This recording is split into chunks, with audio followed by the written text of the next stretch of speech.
çemeleşmeklerinin zerurdygyny aýdyp, onu ahlak, gözellik we terbiýeçilik taraplary aýratyn nazara alınmalydyr diýdi. Şol bir wagtda türkmen lideri ýurdun köpçülikleýin habar beriş terişdeleriniň işleriniň döwrüň talaplaryna hemişe laýyk gelmeýändigini belläp, degişli ýolbaşçylara nägilelik bildirdi.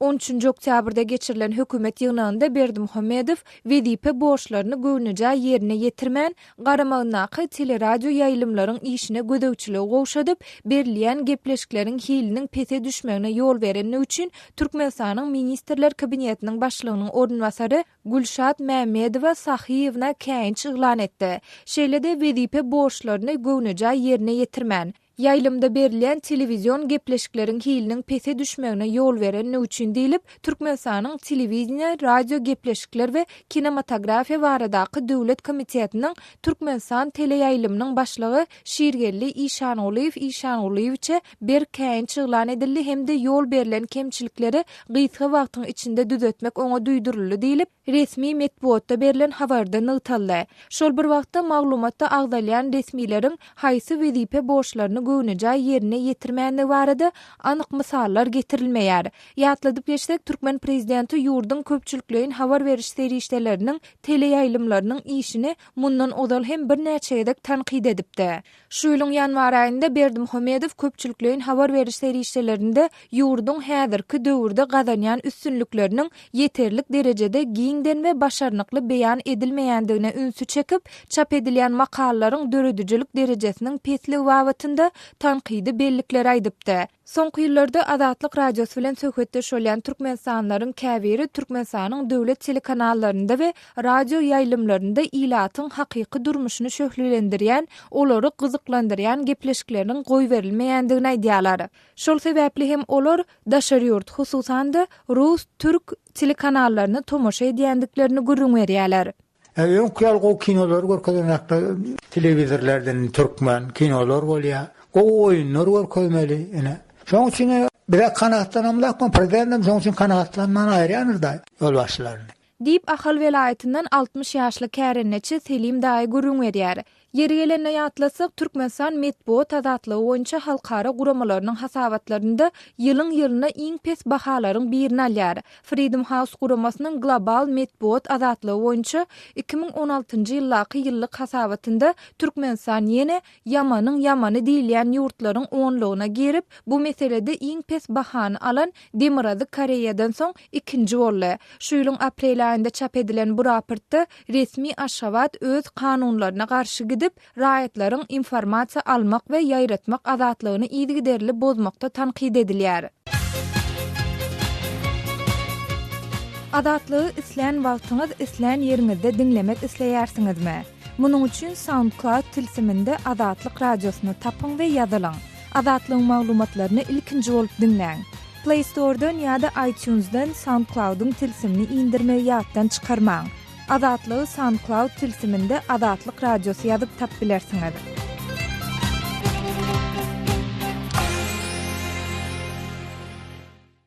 Gepleýär Azatlyk radiosu habarlar gündeligimizi İslam Ösüş Banky gaz geçiriji üçin $700 milyon karz berir diýen maglumat bilen dowam etdirýäris. İslam Ösüş Banky Türkmenistan, Awganistan, Pakistan, Hindistan TV'ye gaz geçirjisiniň gurulşy üçin $700 milyon möçberine karz pul goýberer.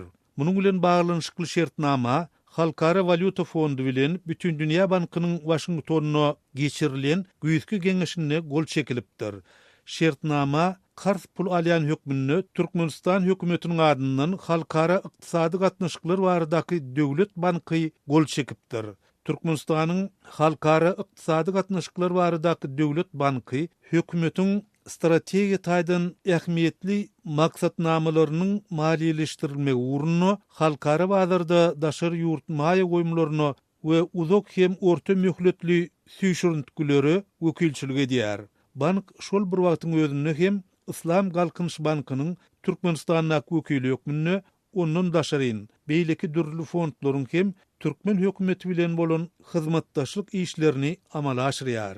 2013-nji ýylyň 13-nji dekabryna başlanan Türkmenistan, Awganistan, Pakistan, Hindistan gaz geçirjisiniň uzunlugy takminan 1814 kilometre barabar bolar. Onun Türkmenistan'ın geçirilecek bölüğünün uzunluğu bolsa 214 kilometre deň. Geçiricinin her yıllık güýji 33 milyard metr kubdur. Gaz geçiricinin tutuşluğunu awadanlaşdyryş işleri bilen birlikde 2019 ýylyň dekabr aýyna dol tamamlanyp ulanşygy girdilmegi göz öňüne tutulýar. Şol wagtda bu gaz geçiricinin amala aşyrylmagyna Awganistandaky howpsuzlyk ýagdaýynyň bökdünçlük döredip biljekdigi ünsi çekýär. Gepleýär Azatlyk Radiosu. Islam Ösüş Banky gaz geçirici üçin $700 milyon karz berir diýen maglumaty dinlediňiz. Onuň bilen sizi Hudaýberdi haly tanışdyrdy.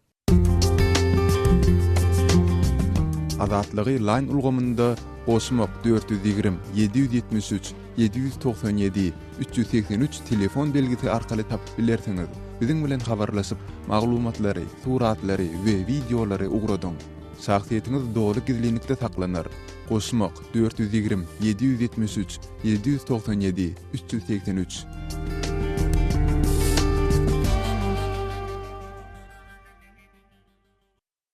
Gepleýär Azatlyk Radiosu. Habarlar günlük gepleşigimizi dowam etdirýäs. 10-njy oktýabrda Ahal welaýatynyň Akbuğday etrafynda bereketli zaman şäherçesiniň açylyş dawarasy boldy. Oňa prezident Gurbanly Berdimuhammedow gatnaşyp, täze ýaşaýyş jaýyny alan ençeme daýhan bilen söhbetdeş boldy. Bu täze şäherçede owa ýaşaýjylar üçin ähli döwrewap we amatly şertler döredildi diýilip resmi medeniýetde habar berilýär. Emma Azatlyk Radiosu bilen söhbetdeş bolan käbir türkmenstanlylar öňden bar bolan owalary döwlet tarapyndan yeterlik derejede üns berilmeýändigini aýdýarlar. Azatlyk Radiosynyň ýurduň çetki sebitlerini ýygy-ýygydan sapar edýän habarçysy Sultan Açylowa merkezden daşdaky owalar barada gurrun berdi.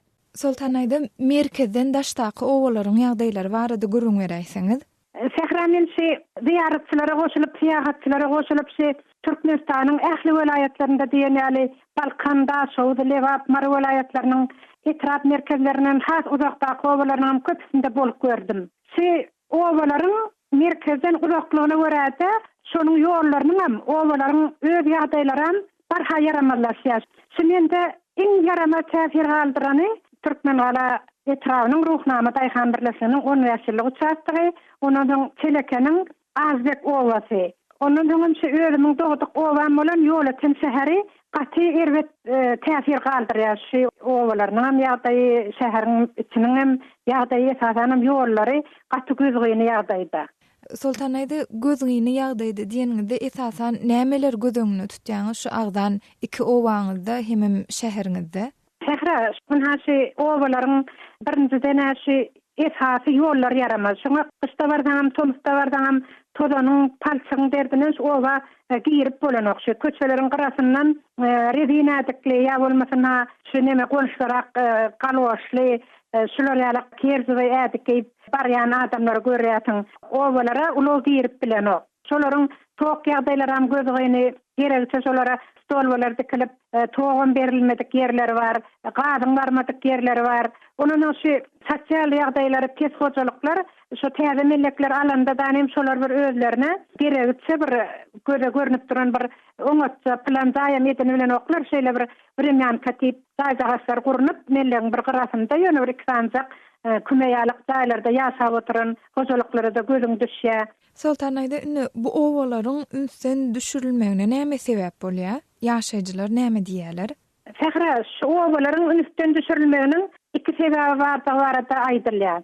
Birinji sebäbi şunuň, şu Aşgabat şäherine paýtagty hemde Ahal welaýatyna köp maýa ýetirilýär, şol merkeze köp üns berilýär diýilýär. İkincisi şu yerli häkimlikleriň işlemeýändigi, döwlet tarapyndan goýberlen barja maýa goýumlarynyň hem ogurlanýan dawarda aýdylýar. Şu Çeleken şäheriniň ýagdaýyny görseň, bir söz bilen Darhan şäher diýip aýtsaň bolýar, Çeleken şäherine şonuň munaşy gatlaryndaky owalarym şeýle. Esasan şu taýda Azbek owasy bar. Azbek owasy ýa-ni Çeleken şäherine elektrik energiýasyny hemem Ağasuny işläp göýberýän owa hasaplanýar. Şol taýýa döwründe şo çeleken gurulypdyr, awrek owasyn şoň gatdanda gurulypdyr.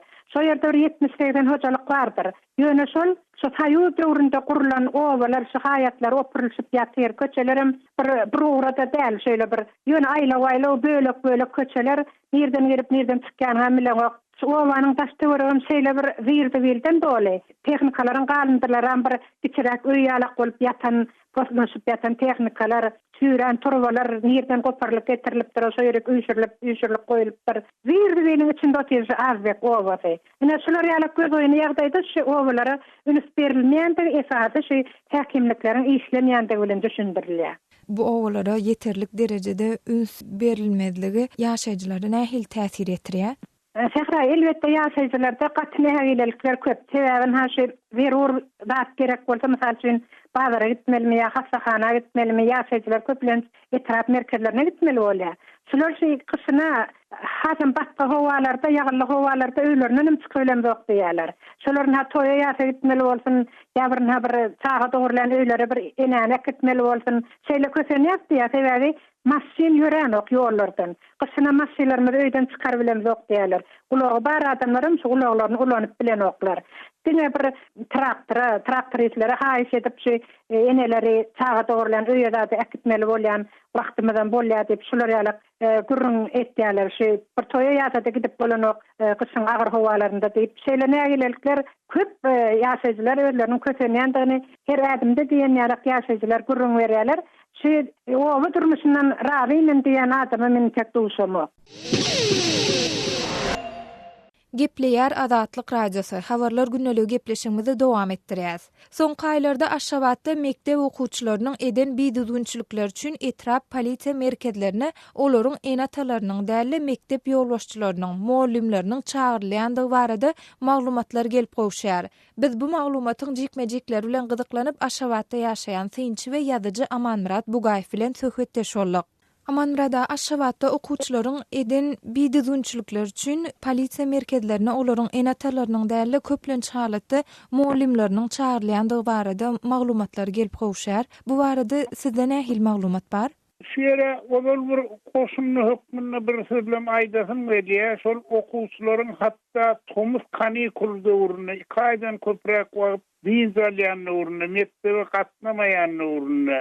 Ýa-da bolmasa giýjäniň akşamy bir wagty biýdügünçiligi baş goşan wagtynda da şol okuwçynyň ematatda eýsem mektep ýolbaşçylary, okuyan mektebiniň ýolbaşçylary degişillikdäki polisiýa bölümine, polisiýa departamentine çağırylýar. Ine bir anyk mysallary eger getirmeli bolsa, Aşgabatyň Mir 1, Mir 2 drop 1, Mir 2 drop 2 etrapçylaryna 3 etrapçyda 10'a ýakyn mektep bar. Ine şu mekteplerin de arasy beýle bir-birinden daşdalna goloýda bolup geçen waka 50-nji mektep bilen 55-nji mektebiň aralygy bolup bilse 200 metr çemesi yer ýa belki ondan kelte aralyk. Okuwdan soňra ýetkinjekler, ýagny ýokary klas okuwçylary klassdaşlaryny gawanmak diýen ýaly klassdaşlaryny beýletmek bir erkek oğlanlaryň lahatlygy üçin olardan aralmak diýen ýaly maksat bilen agşam ara mekteplerde okuw tamamlanandan 6-7 saat soňra dawa edilýär menem edil şowat töwrekden ýaşaýjylary polisiýa işlerlerine habar etdir, netijede de polisiýa işlerleri gelip olar aralapdyrlar, protokollaşdyrdylar, bolan bir ullakan zat ýok, bir polisiýalaryň dili bilen aýtsaň, ognup maýda hulgançylyk hereketleri ertirýärden bolýan şol okuwçylaryň ýenatasy eýden okuyan mektepleriniň ýolbaşçylary çağırlypdyr. Şunu ýaly häzin bolup dur, netijede de ýenatasy mektebiniň ýolbaşçylary günäkär bolup çykýarlar. Amanmurada polisiýa merkezine mektep ýolbaşçylaryny çağıryp näme diýerler?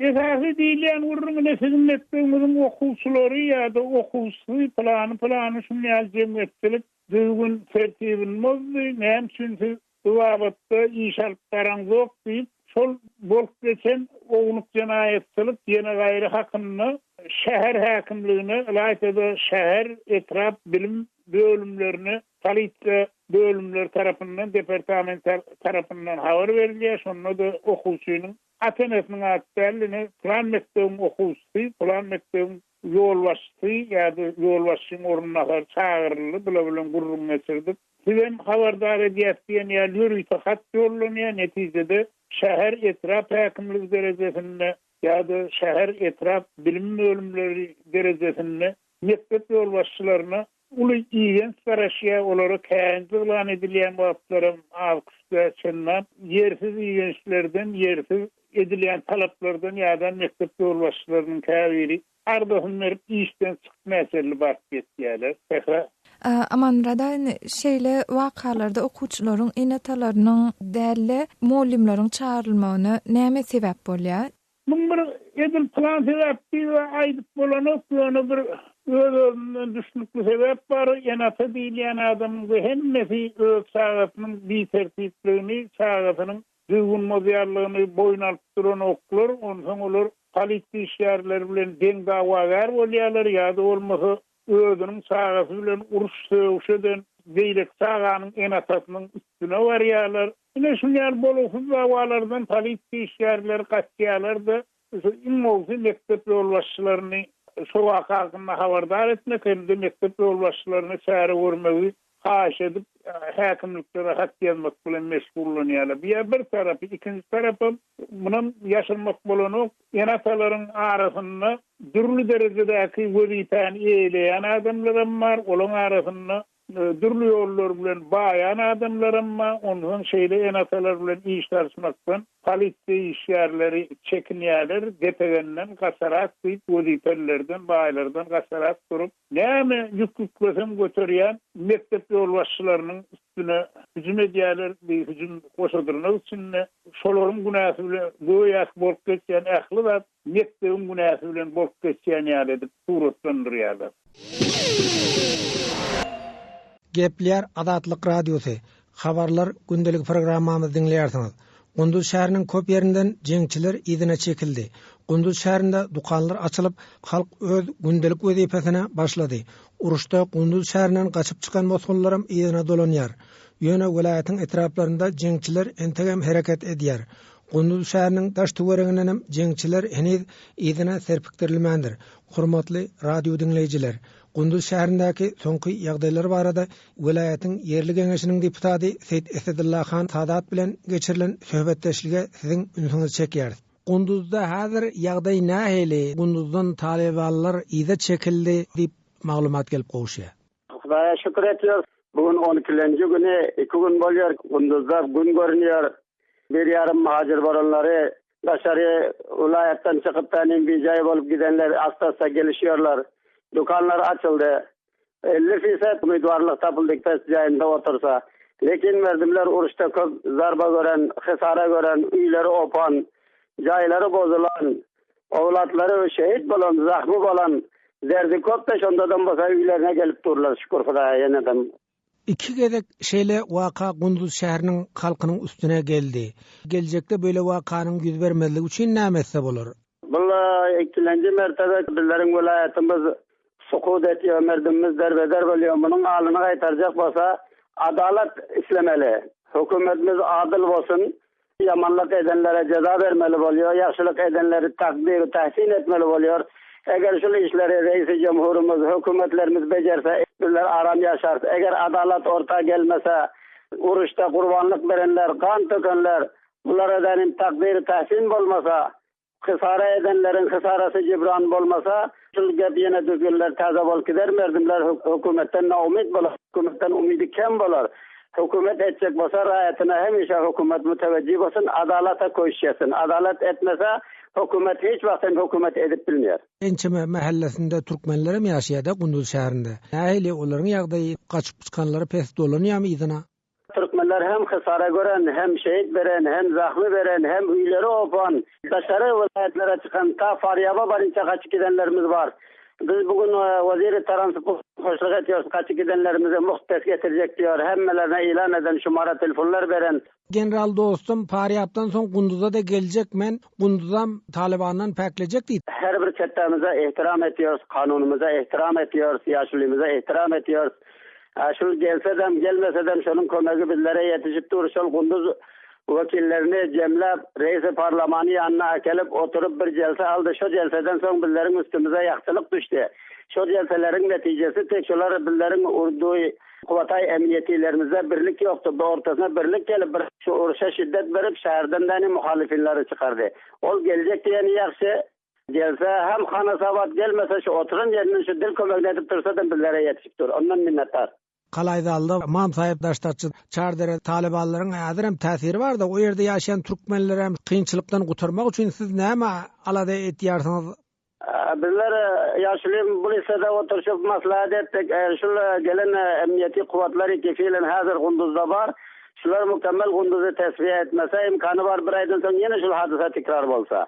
Bunun için zarur ki beste hem ulusvallıklardan muhaliflerini çıkarsa hem yaşayan kavimleri Türkmen, Özbek, Piştun, Tacik, Hazara, Aymak, kaysi kavmin basa bayit bu muhaliflerin zulmünden alayda açık yaşasa. Söhbetdeşlik geçirip azatlygy ýetiren Şaýmerdan oğlum Radi.